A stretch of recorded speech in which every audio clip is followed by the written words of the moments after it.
Assalamualaikum warahmatullahi wabarakatuh. Alhamdulillah hamdan katsiran tayyiban mubarakan fihi kama yuhibbu rabbuna wa yarda.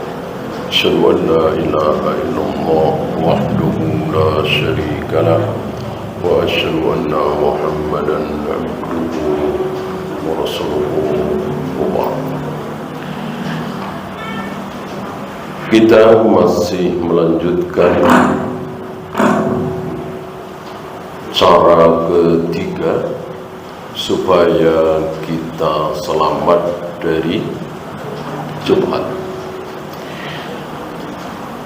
Cara pertama kemarin,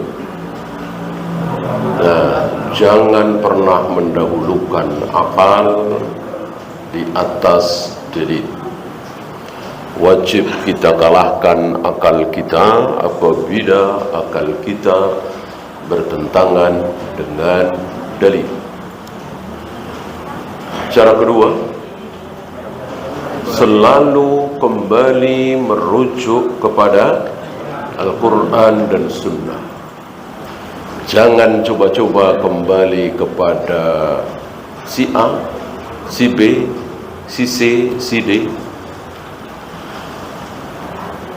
kecuali kita tidak mampu sama sekali, ya.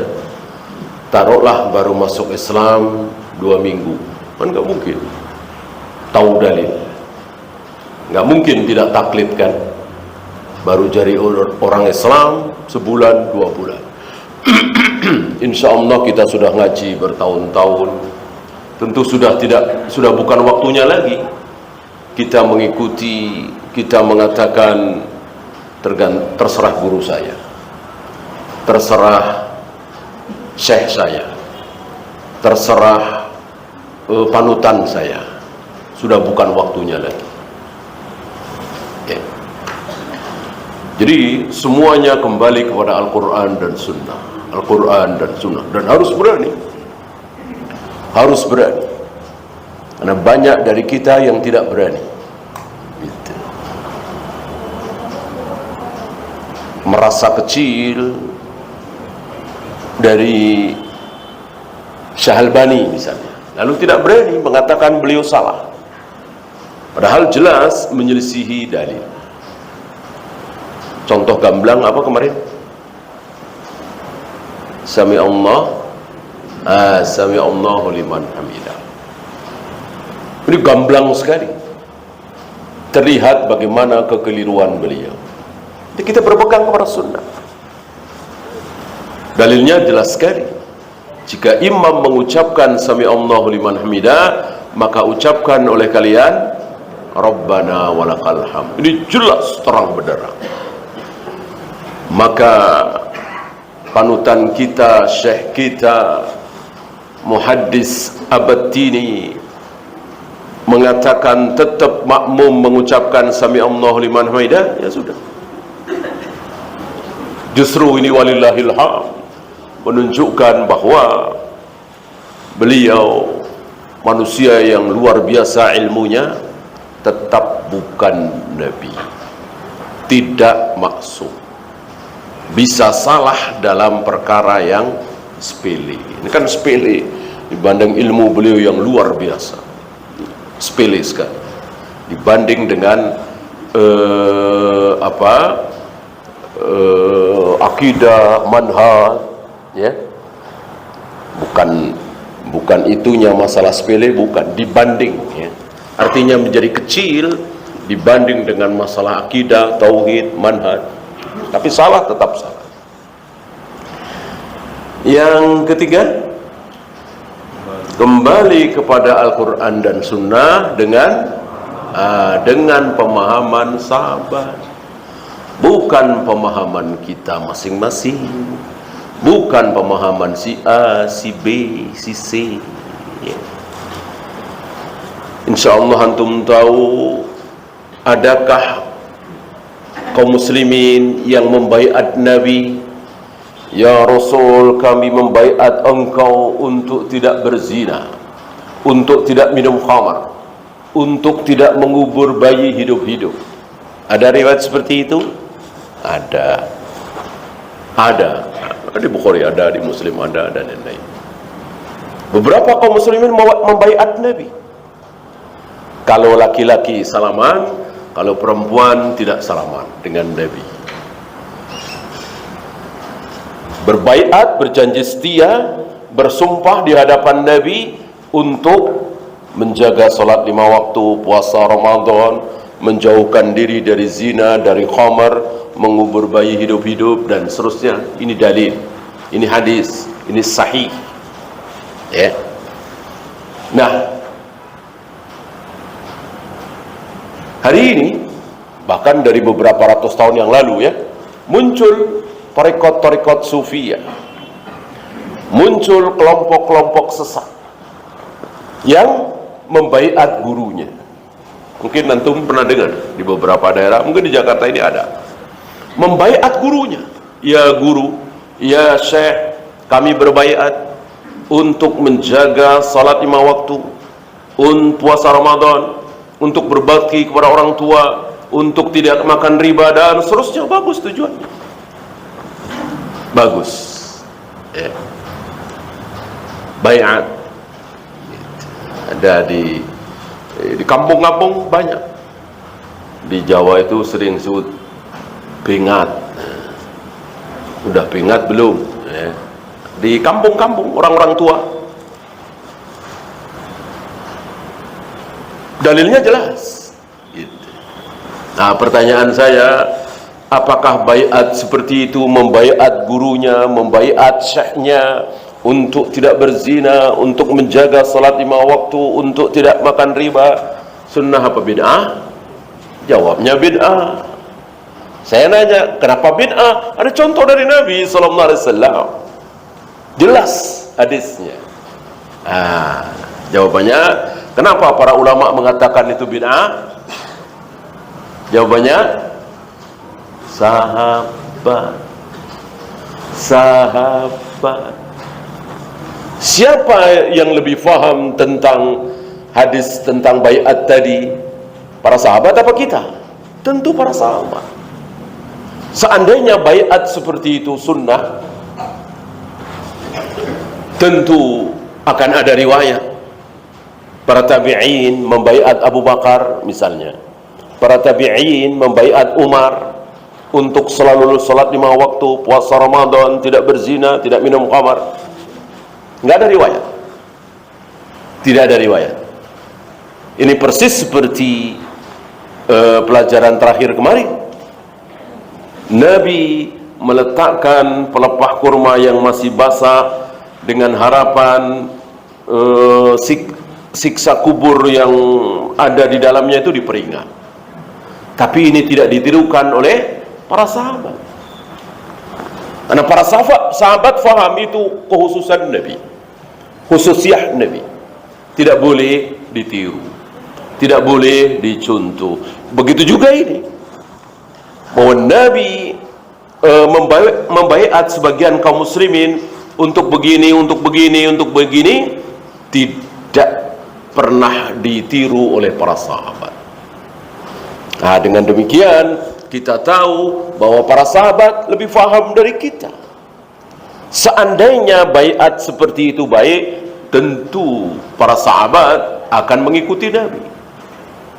Ada kaum muslimin yang membaiat Abu Bakar misalnya, Umar misalnya, dan seterusnya, enggak ada. Nah, ini betapa perlunya kita memahami ayat, memahami hadis dengan pemahaman para sahabat. Bukan suka-suka kita. Kalau suka-suka kita, jadilah firqah tadi. Dan ketika antum menentang mana dalil, mereka bisa jawab.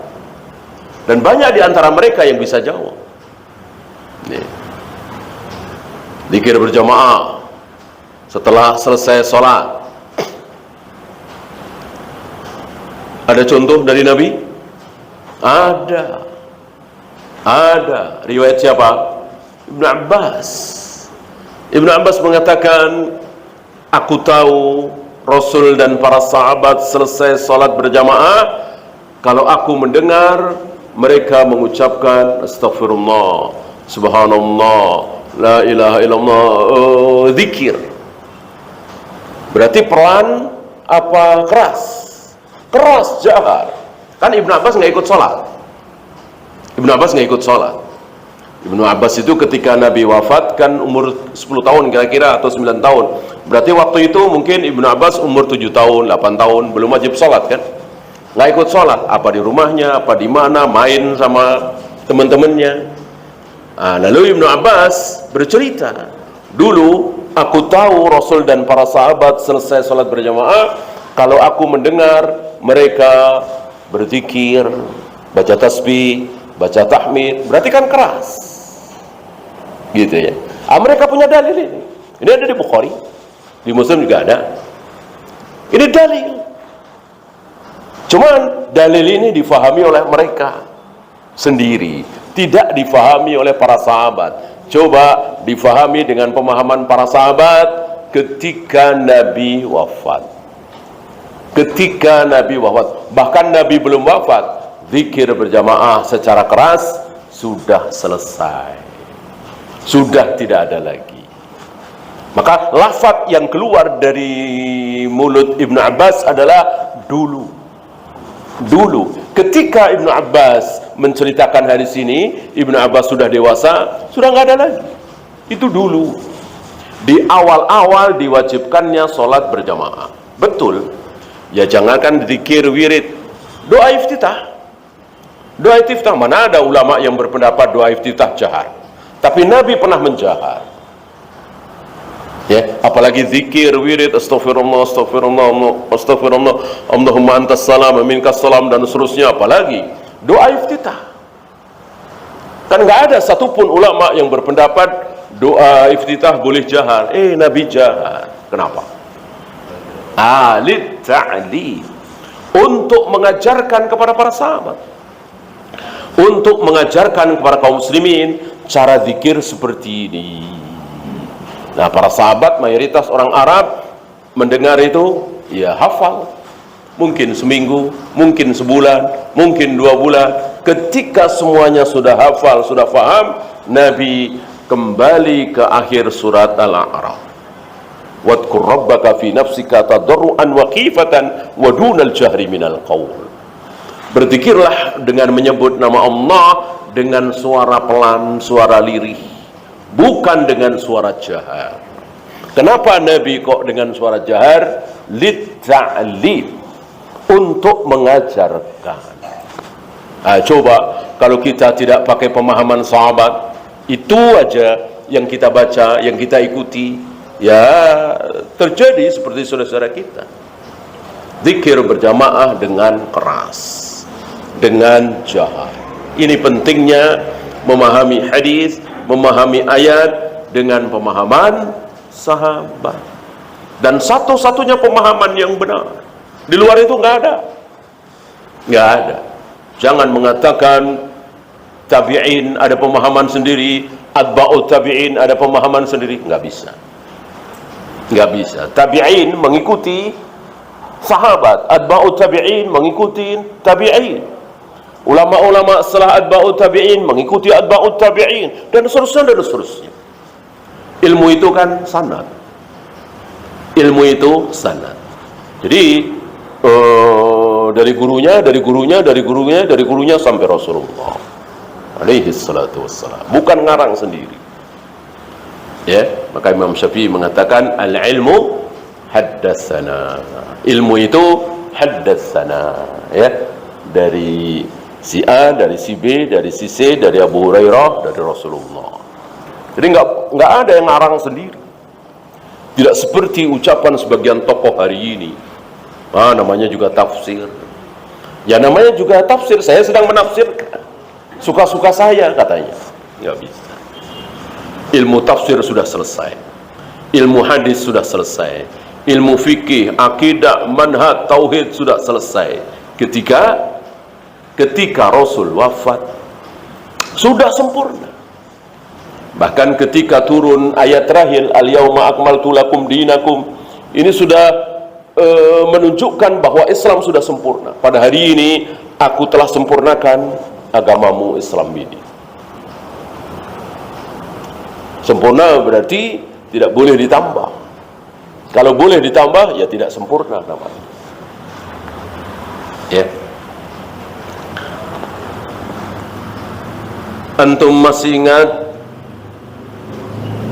perang Khaybar, menjelang perang Khaybar,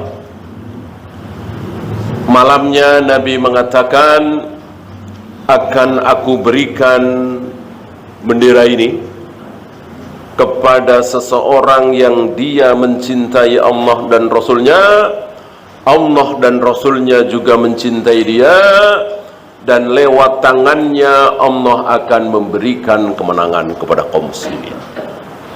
Jadi bendera di zaman Nabi itu ada, tapi warna apa, tulisan apa, nggak ada.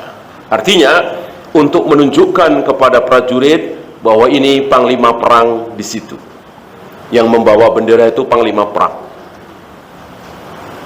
Antum tahu barangkali Ja'far bin Abi Thalib ketika memimpin perang Mu'tah dengan memegang bendera, kemudian tangannya putus, langsung diambil dengan tangan kiri, putus juga, dikempit dengan ketiaknya, supaya bendera itu tetap, agar prajurit itu bisa melihat, pasukan bisa melihat.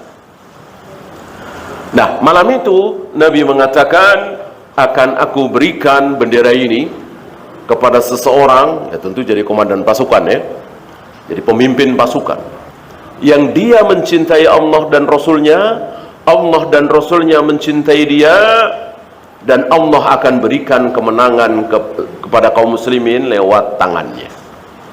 3 kebaikan diucapkan oleh Nabi untuk laki-laki yang akan memimpin pasukan besok hari perang Khaybar. Umar mengatakan, yang meriwayatkan hadis ini kan Umar ya, aku belum pernah berambisi ingin menjadi pemimpin, belum pernah, kecuali hari itu. Kecuali hari itu. Bukan karena ambisi sebagai seorang pemimpin ya, tapi karena ucapan Nabi bahwa yang akan memimpin itu, yang akan dikasih bendera itu, dia mencintai Allah dan Rasulnya, dia dicintai oleh Allah dan Rasulnya, dan Allah akan memberikan kemenangan kepada kaum muslimin lewat tangannya. Maka pagi itu aku datang ke hadapan Nabi dengan memanjangkan leherku ya, agar Nabi melihat aku, agar aku ditunjuk. Boleh apa tidak? Boleh apa tidak? Boleh. Yang tidak boleh apa? Yang tidak boleh apa? Minta. Ya Rasul, mohon tunjuk saya sebagai pemimpin. Haram. Tidak boleh. Ini kan tidak minta. Beda lah ya. Minta dengan berharap itu sama apa beda? Beda. Ini kan berharap. Berharap ya, siapa tahu, namanya juga usaha ya kan. Berdiri paling depan dengan mengangkat kepalanya, istilah kita jingkik-jingkik gitu ya, biar kelihatan mukanya oleh Nabi SAW, biar ditunjuk, siapa tahu, namanya juga usaha.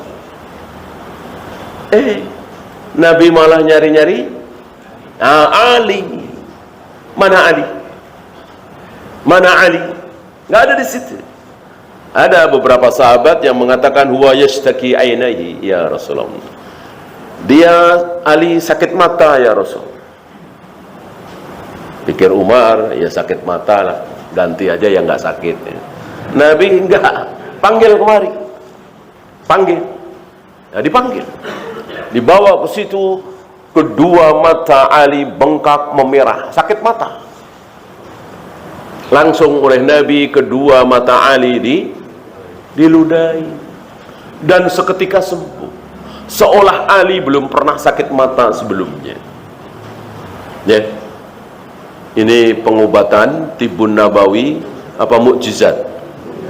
Ini mukjizat, ini bukan Tibun Nabawi. Tibun Nabawi itu madu, habatus sauda, bekam, itu Tibun Nabawi. Bekam tanggal berapa, hari apa, kan ada riwayat tuh. Yang tukang bekam insya Allah tahu. Adapun ini bukan tipu nabawi. Ini mukjizat Nabi sallallahu alaihi wasallam. Hati-hati dengan hadis ini. Untuk mengamalkan hadis ini, memahami hadis ini, lihat para sahabat. Sebagian saudara kita, terutama di kampung-kampung, nggak lihat sahabat, baca hadis, oh, berarti ludah bisa mengobati penyakit mata. Itu gara-gara nggak lihat sahabat. Coba mereka ngelihat sahabat. Mana ada ketika Rasul sudah wafat, para sahabat pasti adalah ya yang sakit mata ya, pasti ada.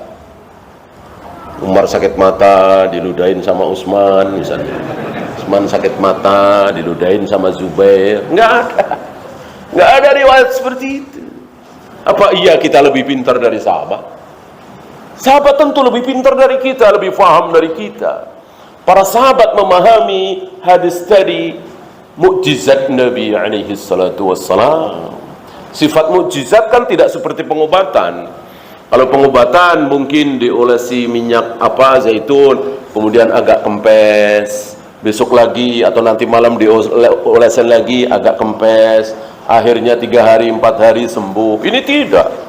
Begitu diludahi oleh Nabi langsung, seolah Ali belum pernah sakit mata sebelumnya. Memahami hadis ini harus dengan pemahaman sahabat, praktek para sahabat. Ketika para sahabat tidak ada yang mengobati sakit mata dengan ludah tadi, ya berarti itu yang benar. Berarti tidak benar main ludah-ludahan, ya kan? Seperti saudara kita, apa dikit ludah, bahkan ada itu, saya pernah tuh di daerah, tolong ludahin anak saya, gitu ya. Dia merasa bahwa itu ada sesuatu ludah guru itu. Enggak, ludah Nabi betul. Adapun ludah Abu Bakar, Umar, Utsman tidak, apalagi ludah antum, ya kan? Enggak lagi, lebih enggak lagi. Maka sudah kita mengikuti pemahaman para sahabat ridwanullah alaihim jami'an. Ya. Nah, ini beberapa contoh. Nah, sekarang jenggot. Saya kira jenggot kemarin belum ya. Adakah ucapan Nabi, riwayat dari Nabi bahwa beliau mengatakan potonglah jenggot kalian setelah segenggam? Enggak didapat riwayat. Enggak didapat riwayat. Yang ada waqful liha, jazzus sawarib, khaliful yahud, khalifun nasara. Panjangkan jenggot kalian. Panjang ya berarti sepanjang-panjangnya, kan begitu lafadznya itu. Rapikan kumis kalian. Selisihi Yahudi, Nasrani, Majusi, orang-orang kafir. Kalau hanya memahami sabda Nabi ini, maka bisa jadi kita memahami memanjangkan jenggot itu ya sepanjang-panjangnya, bisa sampai ke perut misalnya, dan itu banyak kan. Ternyata tidak. Praktek para sahabat harus kita pegangi. Oleh karena itu pernah dalam satu majelis Syekh Albani minta, begitu melihat jamaah nggak banyak ya, mungkin murid-murid beliau saja gitu, belasan atau puluhan gitu, melihat banyak yang jenggotnya terlalu panjang. Beliau meminta yang ada di situ untuk mengambil gunting dan nampan ya, biar enggak kotor. Dipotong segenggam. Dari mana ini? Dari sahabat. Dari sahabat. Setidaknya ada 3 sahabat. Ibnu Umar, Abu Hurairah, ya, ada satu lagi. Seandainya satu saja sahabat cukup. Seandainya satu saja sahabat yang mencukur, memotong jenggotnya segenggam, cukup. Asal satu sahabat ini tidak ada yang membantah. Seperti yang mengganti kemarin lafaz at-tahiyat, assalamu alayka ayyuhan nabiy wa rahmatullah, diganti dengan assalamu ala nabi, itu cuman siapa kemarin? Ibnu Mas'ud kan? Cuman Ibnu Mas'ud. Tapi karena nggak ada riwayat bantahan sahabat yang lain, maka bisa dikatakan ijma. Boleh dikatakan ijma. Berarti tidak ada satupun sahabat yang protes dengan ijtihad Ibnu Mas'ud mengganti assalamu alayka ayyuhan nabiy wa rahmatullah ketika Nabi wafat, diganti dengan assalamu ala nabi, untuk menghindari adanya semacam dialog dengan Nabi. Kan Nabi sudah wafat, tidak boleh diajak dialog. Ketika Nabi masih hidup, masih memungkinkan barangkali ucapan salam bagimu wahai Nabi, assalamu alayka ayyuhan nabi. Ketika Nabi sudah wafat, Ibnu Mas'ud ingin menghindari dialog itu. Nah, dialog dengan orang yang sudah wafat kan tidak boleh, bisa syirik bahkan. Maka diganti dengan assalamu ala nabi, salam bagi Nabi. Kata-kata engkaunya dihilangkan. Ini tidak ada bantahan. Sama dengan memotong jenggot segenggam ini, tidak ada bantahan. Maka bisa dikatakan bahwa ijma sahabat mencukur jenggot segenggam. Bahkan barangkali antum tahu, kalau yang suka memanjangkan jenggot sampai panjang-panjang itu orang apa? Orang sufi. Orang-orang sufi begitu. Torekot-torekot sufi ya. Ahlus sunnah tidak, cukup segenggam. Dan ini dari sahabat. Mungkin sedikit pertanyaannya, kok Abu Hurairah, Ibnu Umar berani memotong jenggot segenggam, padahal Nabi tidak? Jangan bilang Nabi tidak ada riwayat. Nabi iya, nggak mungkin seorang Abu Hurairah, Ibnu Umar berani menyelisihi Nabi, nggak mungkin. Nggak mungkin. Pasti justru Abu Hurairah, Ibnu Umar dan lain-lain berani memotong jenggot segenggam karena mereka tahu Nabi juga memotong jenggot segenggam. Cuman tidak ada riwayat, tidak dikatakan, gitu ya. Kan dalam kehidupan sehari-hari, dalam riwayat berapa banyak yang tidak dinisbatkan kepada Nabi SAW. Tapi tetap kita yakin, nggak mungkin para sahabat berani menyelisihi sunnah Nabi SAW.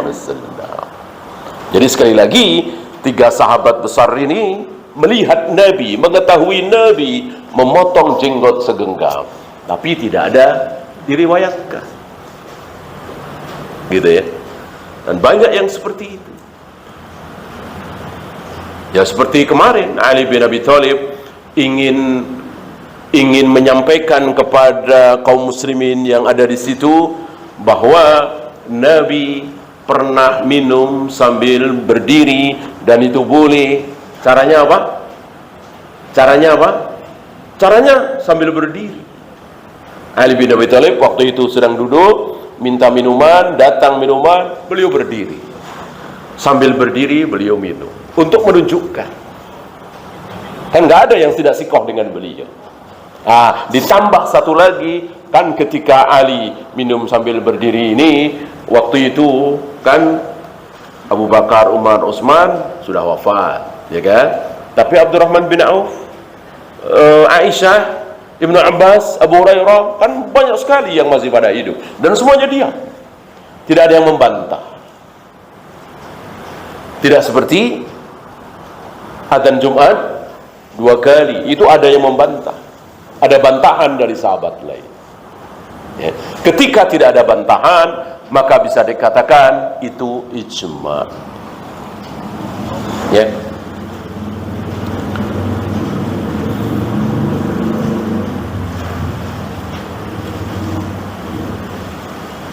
Ya, kita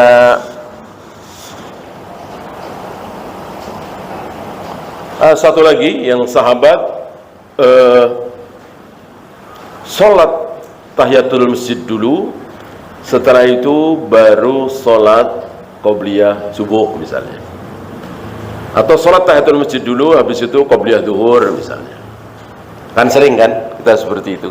Kan memang ya ada dalil kan. Begitu masuk masjid, ya salat tahiyatul masjid. Ya sebelum duhur, ya qabliyah duhur. Dalilnya memang seperti itu. Tapi ini tidak didapat riwayat. Tidak didapat riwayat para sahabat seperti itu. Ya.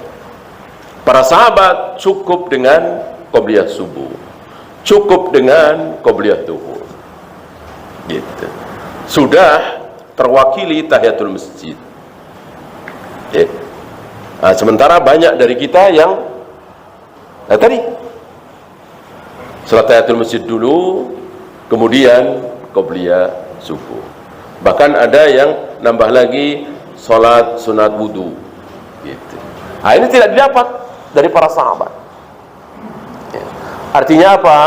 Artinya sudah tercukupi.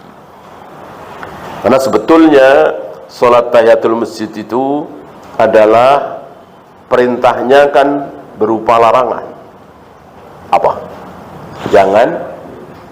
Jangan duduk di masjid sebelum sholat 2 rakaat. Nabi tidak mengatakan sebelum sholat tahiyatul masjid, sebelum sholat 2 rakaat. Gitu. Maka kalau kita sudah sholat 2 rakaat, apapun, mau tahiyatul masjid, mau qabliyah duhur, mau qabliyah subuh, setelah itu ya boleh duduk di masjid. Karena Nabi mengatakan jangan kalian duduk di masjid sebelum sholat 2 rakaat. Ya. Kecuali antum sholat 1 rakaat. Belum boleh duduk di masjid. Karena kan Nabi mengatakan 2 rakaat. Tidak boleh 1 rakaat. Apa misalnya? Sholat witir. Taruhlah misalnya antum dari rumah belum sholat witir. Tahajud sudah, witir belum. Ke masjid, nggak taunya belum azan subuh. Berarti masih ada waktu nggak sholat witir? Ada, karena belum subuh kan. Nah, antum sholat witir 1 rakaat, ya tentu tidak sah. Maksudnya belum tercukupi. Karena Nabi mengatakan sebelum sholat 2 rakaat.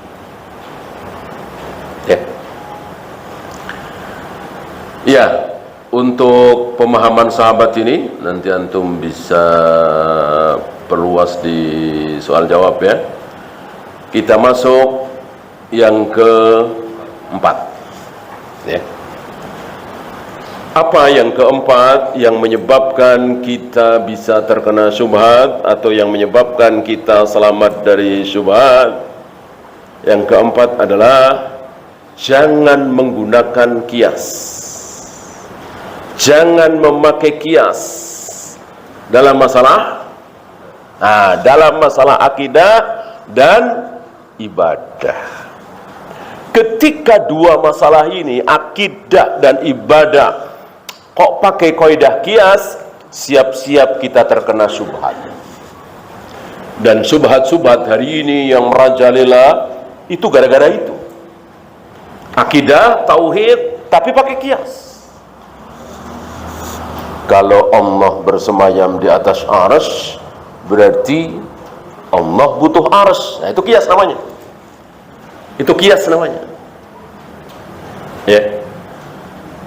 Kalau aku disuruh sujud kepada Adam, ya, berarti Adam lebih mulia dari aku. Padahal Adam dari tanah, aku dari api. Itu kiasnya iblis. Gitu. Ada ayat, ada hadis, ada dalil, ada wahyu, kemudian difikir. Itu tidak boleh dalam dua hal. Adapun dalam masalah lain boleh. Jual beli misalnya, sewa menyewa misalnya, khomer misalnya. Ya. Bahkan yang pertama kali mengajarkan kias siapa? Yang pertama kali mengajarkan kias siapa? Rasulullah SAW. Kepada siapa? Kepada Umar. Ketika Umar bertanya, ya Rasul, apa hukumnya ketika aku berpuasa, aku mencium istriku? Nabi menjawab, ketika engkau berpuasa mencium istri, itu seperti engkau berpuasa berkumur-kumur. Nabi mengkiaskan antara mencium istri dengan kumur-kumur. Kan kias itu. Nabi mengajarkan kias. Kenapa? Ini bukan masalah akidah, ini bukan masalah ibadah. Ibadahnya puasanya, yang membatalkan ini bukan masalah ibadah mahdhah. Gitu. Apa maksud Nabi alaihi salatu wassalam? Berhati-hati. Tentu ketika antum berpuasa kumur-kumur, hati-hati nunduk, ya kan? Jangan terlalu banyak, ya kan? Begitu juga mencium istri, apalagi pengantin baru, masih muda, harus hati-hati. Jangan sembarangan. Itu maksudnya. Berarti kias ada. Termasuk ketika Nabi bersabda, wa fi bud'i imra'atikum shadaqah. Menjima istri itu sedekah. Sahabat bertanya, ya Rasul, kita melampiaskan syahwat tapi sedekah. Kata Nabi, iya. Ketika syahwatmu dilampiaskan di jalan yang haram, berdosa. Ketika syahwatmu dilampiaskan di jalan yang halal, istri, berpahala. Apa kalau bukan kias? Ini kias. Jadi kias itu ada. Yang tidak ada, yang tidak boleh dalam apa tadi? Akidah dan ibadah mahdhah seperti sholat, wudu, tayamum, baca ini, baca itu, tawaf, sa'i, melempar jumrah, mencium hajar aswad. Ini semua ibadah mahdhah harus betul-betul berdasarkan dalil, tidak dengan kias. Ya. Nah, saudara-saudara kita yang akhirnya tersesat, terkena syubhat, itu karena menggunakan kias dalam masalah akidah, tauhid. Dalam masalah akidah dan tauhid, betul-betul istilah kita 100% murni dalil. Ayat hadis, ayat hadis, ayat hadis. Enggak ada. Kalau begitu, berarti dengan demikian enggak. Ya. Kalau Allah turun ke langit dunia setiap sepertiga malam, berarti itu kias namanya. Itu sering kita dengar sebagian ustaz yang tidak bermanhaj salaf, ya kan? Mereka menjelek-jelekkan, mencaci maki kaum salaf, seolah kaum salaf itu bodoh. Karena Tuhannya salafi itu naik turun gitu. Itu kias. Padahal masalah akidah, masalah tauhid, kita hanya bisa sami'na wa ata'na. Apa kata Allah tentang dirinya, kita ikuti apa adanya, dan jangan dilarikan kemana-mana. Bahkan hal yang paling sederhana, ketika Allah turun ke langit dunia, berarti ars, apakah dengan demikian berarti ars Allah kosong? Kan ars itu jauh sekali, anda sudah tahu bagaimana langit dan bumi dibanding dengan kursi, bagaimana kursi dibanding dengan arsy, bagaimana arsy itu kecil dibandingkan dengan kebesaran Allah. Berarti langit dunia ini kecil sekali. Nah, Allah turun ke langit dunia, berarti otomatis arsy Allah kosong. Ini kan yang sederhana sekali. Itu nggak boleh. Kenapa? Sekali lagi, ini masalah akidah, masalah tauhid. Berbicara tentang Allah, sifat-sifat Allah, tidak boleh keluar dari dalil. Ya, kalau berbicara tentang takrobuz zina misalnya, boleh dengan kias. Bahkan kalau kita tidak pakai kias, bisa salah. Wala takrobuz zina, kan yang dilarang bukan zina, tapi mendekati zina. Ini kias namanya. Ya,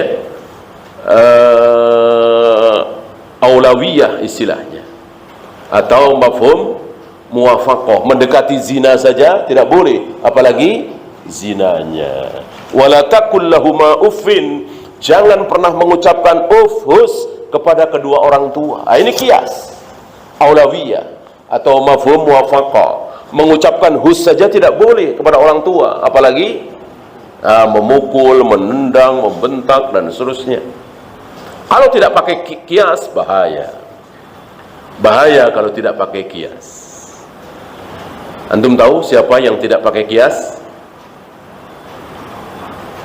Nggak boleh pakai kias, semuanya harus dalil. Ya. Kaum Zohiriyah. Kaum Zohiriyah pakai zohir ayat, zohir hadis. Ya.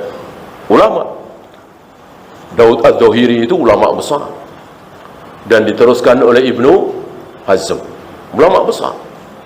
Bahkan beberapa ulama memuji tentang fikihnya Ibnu Hazm. Cuman sayang beliau nggak mau pakai kias. Padahal berbicara masalah fikih, berbicara masalah air, berbicara masalah riba, berbicara masalah utang piutang. Kalau nggak pakai kias, mentok sana sini. Ya, harus pakai kias. Sekali lagi, yang tidak boleh pakai kias adalah dua, akidah dan ibadah mahdoh. Adapun di luar itu pakai. Ya. Ada berapa kias? Ada 3. Tadi yang pertama ya, kias aulawiyah atau mafhum muwafaqah. Ya, hus saja tidak boleh, apalagi begini. Mendekati zina saja tidak boleh, apalagi zinanya. Mafhum muwafaqah. Yang kedua, mafhum mukhalafah, pemahaman sebaliknya. Gitu.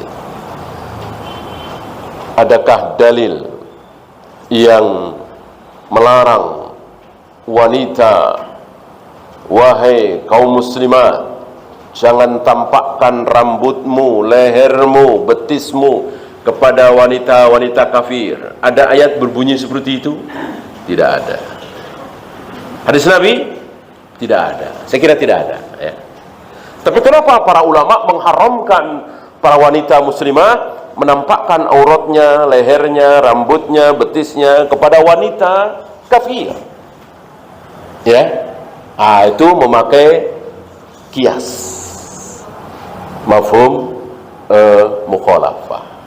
Ya, antum bisa lihat di An-Nur ayat 30, 31 bahwa para wanita boleh menampakkan aurat dohirnya, bukan aurat batinnya. Kan aurat ada 2, ada batin, ada dohir. Ini aurat dohir, rambut, leher, betis dan seterusnya. Boleh ditampakkan kepada siapa? Kepada ayah, kepada anak, kepada saudara, kepada paman, kepada keponakan, terus kepada wanita-wanita muslimah. Wanita-wanita muslimah ini harus difahami dengan kias. Artinya apa? Kepada wanita-wanita muslimah, karena sesama wanita, boleh menampakkan aurat dohir, rambut, leher, betis dan seterusnya. Berarti kepada wanita apa tadi? Kafir nggak boleh. Kan yang boleh kepada wanita muslimah. Kalau wanita kafir tidak boleh. Ini mafhum mukhalafah atau qiyas al-aqs, qiyas yang sebaliknya. Ya. Nabi mengatakan budak kini beriman. I'tikha fa innaha mu'minah.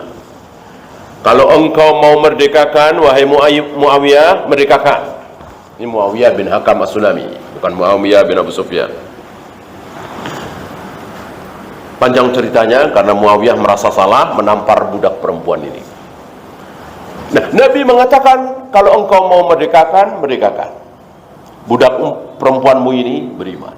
Nabi mengatakan budak itu beriman setelah Nabi bertanya kepada si budak itu, "Aina Allah?" Di mana Allah berada? Budak itu menunjuk ke atas, fis sama, di atas langit. Jangan diterjemahkan di ya. Banyak mereka menyerang kita karena kita menerjemahkan dengan di atas. Fi kan bisa di atas. Fasiru fil ardi, nggak mungkin di dalam bumi. Bertebaranlah kalian di muka bumi, tapi pakai fi. Gitu. Jadi jangan dikira fi itu pasti di dalam, ya tidak. Fi bisa di dalam, bisa di atas. Maka budak perempuan itu mengatakan fis sama, jangan diterjemahkan dengan di langit, tapi di atas langit. Arus kan jelas di atas langit jauh. Nah, setelah budak itu menjawab bahwa Allah berada di atas langit, Nabi mengatakan, oh budak ini beriman. Ini mafhum mukhalafahnya apa? Kiasnya apa? Kias mafhum mukhalafahnya apa? Kalau budak itu mengatakan Allah tidak berada di atas langit, atau Allah ada di mana-mana, atau Allah ada di hati kita, Nabi tidak akan mengatakan budak ini beriman. Ya, ini mafhum mukhalafah. Ya, ini bukan apa kias dalam masalah akidah, bukan. Ini sedang membahas dialog Nabi dengan wanita itu, bukan membahas masalah akidahnya, membahas perbincangan itu. Ya. Kalau mengkiaskan sesuatu dalam hal akidah, jelas terlarang tadi. Ngutak-ngatik bagaimana Allah bersemayam di atas arsy, ngutak-ngatik bagaimana Allah menciptakan Adam dengan kedua tangannya, akan menggulung langit dengan tangan kanannya. Ini tidak boleh diotak-atik. Ya. Itu mafhum mukhalafah. Pemahaman sebaliknya. Ya. Satu lagi al-musawiyah. Kias yang sama. Yang sama. Apa misalnya ekstasi, apalagi narkoba, minuman-minuman keras hari ini, atau bukan minuman ya, suntikan. Kok berani para ulama mengharamkan padahal di zaman Nabi tidak ada suntikan. Sekarang ada suntikan dan para ulama sepakat haram khamr ini. Kenapa? Disamakan dengan minuman yang diminum di zaman Nabi. Ya. Atau dihisab, kan belum ada insya Allah di zaman Nabi mabuk dengan dihisab. Ini kias. Ya. Ada firqah juga di negeri kita ini yang lumayan keras terhadap bid'ah, tapi dalam hal ini tidak memakai kias. Apa misalnya? Nonton aurat ya wanita atau film porno ya di televisi, di layar. Mereka mengatakan yang haram itu melihat. Kan Nabi melarang kita melihat, disuruh menundukkan pandangan, melihat langsung. Saya kira terlalu mengada-ada ya. Karena mereka nggak pakai kias. Mungkin Daud Adz-Dzahiri itu mengikuti Daud Adz-Dzahiri. Karena memang tidak ada di zaman Nabi. Maka mereka tidak mengharamkan. Yang haram melihat langsung aurat. Kalau aurat itu di layar televisi misalnya, di monitor, ya nggak apa-apa. Ini gara-gara tidak mau memakai kias. Harus pakai kias namanya. Yang tidak boleh sekali lagi masalah akidah dan ibadah mahdhah. Ibadah mahdhah apa misalnya? Qobliyah Jumat. Gitu. Saudara-saudara kita yang sholat qobliyah Jumat itu nggak pakai dalil. Nggak ada ayat, nggak ada hadis adanya qobliyah Jumat. Yang ada apa? Kias. Jumat dikiaskan dengan zuhur. Kan zuhur ada qobliyahnya. Ketika zuhur ada qobliyahnya, sedangkan Jumat ini kan pengganti zuhur. Berarti Jumat otomatis ada qobliyahnya. Nah, itu kias. Bolehkah? Tidak boleh. Ini sholat. Harus dengan contoh dari Nabi. Apakah ada contoh dari Nabi adanya qobliyah Jumat? Kalau ada diikuti, kalau tidak jangan. Ya.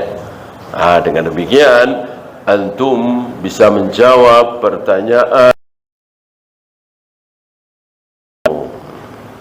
Kalau baca apa setelah wudu kan antum tahu. Asyhadu an la ilaha illallah wahdahu la syarika lahu wa asyhadu anna Muhammadan abduhu wa rasuluh dan seterusnya. Itu bacaan setelah wudu. Nah, sekarang tidak wudu karena enggak ada air atau sakit tapi tayamum. Baca apa? Oh, baca itu juga. Kias namanya. Dikiaskan. Bolehkah? Ya enggak boleh. Harus ada keterangan dari Nabi habis tayamum baca apa. Gitu ya. Nah, termasuk mengangkat tangan di takbir kedua, takbir ketiga, takbir keempat sampai takbir ketujuh di salat Id. Ini harus ada dalil dari Nabi dan para sahabat. Apakah Rasul dan para sahabat mengangkat tangan di 7 takbir dan 5 takbir dalam salat Id atau 4 takbir dalam salat mayat? Kalau ada keterangan Rasul dan para sahabat mengangkat tangan, tentu kita sami'na wa ata'na. Kalau tidak ada, ya nanti dulu. Ini kan ibadah mahdhah, tidak boleh pakai kias. Mereka yang sering kita dengar selama ini dikiaskan dengan takbiratul ihram. Takbiratul ihram jelas mengangkat kedua tangan. Takbiratul ihram kan takbir yang pertama, takbir yang mengharamkan maksudnya. Artinya setelah takbir itu haram makan, minum, berbicara dan seterusnya. Ya, sebelum takbiratul ihram masih boleh minum, ngomong. Setelah takbiratul kan nggak boleh, maka disebut takbiratul ihram. Ya, mirip-mirip dengan ihram haji atau umrah. Jadi kalau sudah masuk ke dalam ihram haji atau umrah dengan mengatakan labbaik Allahumma hajjan atau labbaik Allahumma umratan, maka sudah haram, sudah tidak boleh lagi motong kuku, pakai penutup kepala bagi laki-laki, pakai cadar bagi perempuan, pakai wewangian, menikah, menikahkan dan seterusnya dan seterusnya. Sebelum mengucapkan labbaik Allahumma umratan masih boleh. Maka labbaik Allahumma umratan mirip-mirip dengan takbiratul ihram. Ya.